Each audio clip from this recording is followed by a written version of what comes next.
besties, and welcome back to my YouTube channel. So for today, we're gonna make another, product review.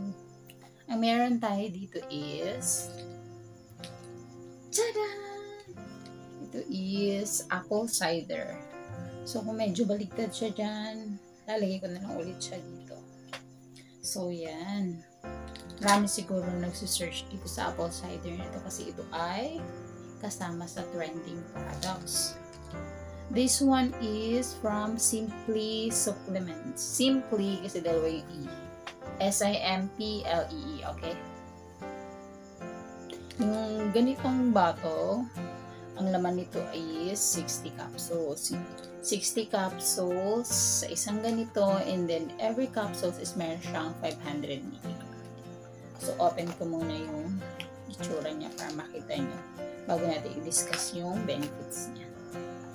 So, ayan. Ayan siya. Ganito yung capsule niya, white. Ayan. So, okay na. Charot. Nakalagay dito is no approved therapeutic claims.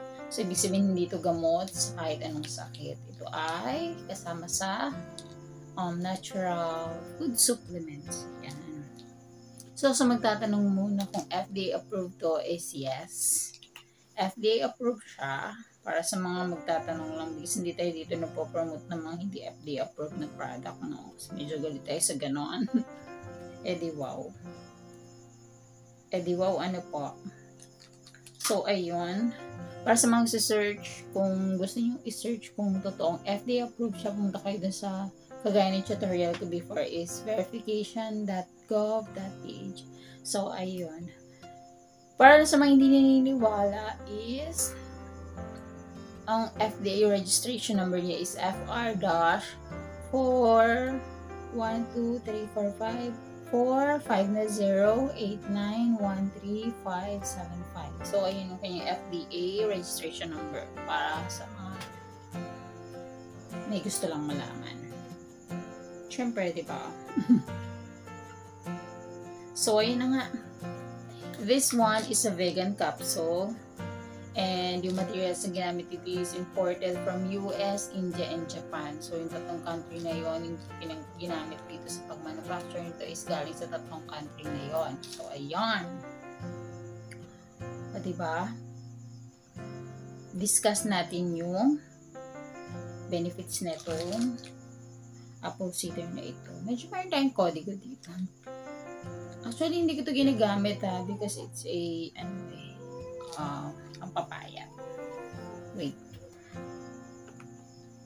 So, yan. Nagbabalik natin yung girl. Medyo na-post ko kasi yung video kasi may ginawa lang ako. So, ayun na nga. Discuss natin kung ano yung benefits na ito. Okay? Number 1 benefits ng apple cider capsule ay it can lowers blood sugar. So, since ito ay hindi naman no therapeutic claims na nakalagay, so hindi siya talaga yung mga gamot na iniinom para sa makapagpababa ng blood sugar. Ito ay food supplement lamang that can help you lower your blood sugar. Para ka lang kumakain ng fruits na natural yung way of lowering your blood sugar. So, ganun siya.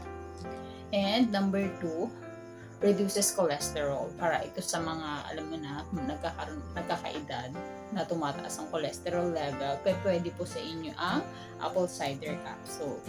And number 3, it can support weight loss and metabolism. So, nakapagpaganda siya ng metabolism. Para din siyang spirulina. So, mga nakakaalam sa spirulina, ganyan. Cell Life, and so on na brand. Kaya siya nakakatulong sa pagpababa ng timbang. It is because this one is a natural, what do you call that? Appetite suppressant. So, ano nga ba yung appetite suppressant? So, yung mga tinatawag natin na appetite suppressants is yung mga dieting pills or yung mga tinitake natin na parang, alam mo yun, feeling mo full ka, yon. Curbing na feeling mo full ka para mabawasan yung urge mo to eat. So, ayun yung mga tinatawag na appetite suppressant, yung parang feeling mo busog ka, ganun. Yung mga supplements na iniinom natin para bumaba yung timbang natin is just because hindi tayo makakain ng marami kasi nga feeling natin full tayo, ganon. And then number 4, it reduces blood pressure. Since this one is a natural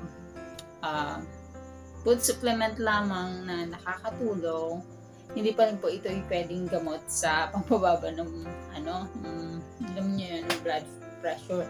Para dun sa mga tao na nag-take ng kanilang maintenance, tapos balak mag-stop, and then gusto na lang mag-take na apple cider, is hindi po pwedeng ganon, no? Ito lamang po ay food supplement, nakakatulong lamang sila, and hindi po sila pwedeng gamiting gamot para makapagpababa talaga.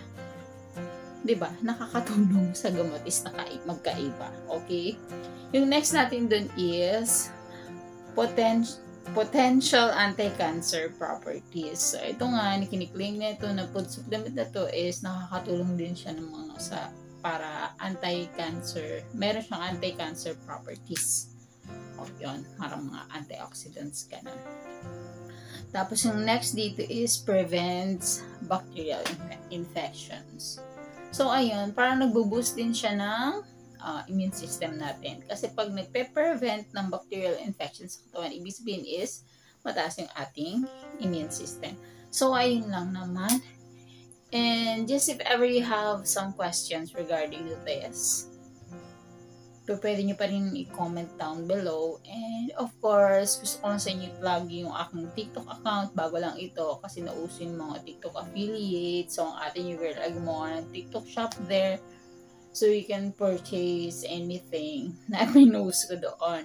But just if ever you wanted to, at least purchase yung ganito to try on your own para sa mga nagpapapayat dyan, you can buy this in Shopee, Lazada, and TikTok. Maraming na nagbebenta nito ngayon. Tsaka safe to guys because it is FDA approved. 100% FDA approved. Ako na mismo nagsasabi sa inyo because tinignan ko siya. Kasi before ko dito i-post yung mga product is sinesearch ko muna siya kasi ayoko naman na magsasuggest ako ng something na makakapahamak sa inyo which is hindi ako sure. Or this one naman is sure ako. Pero, diba, food supplements, parang vitamins lang siya. Para sa mga matatanda, yung mga ganun mga gusto mag-take ng mga herbal, and recall ko lang, number 1, lowers blood sugar, reduces cholesterol, and the next is supports weight loss and metabolism because it is a natural appetite suppressant. And the next thing is it reduces blood pressure. And next is with potential anti-cancer properties. And the last one is prevents bacterial infection. So, ayun ulit yung mga benefits niya.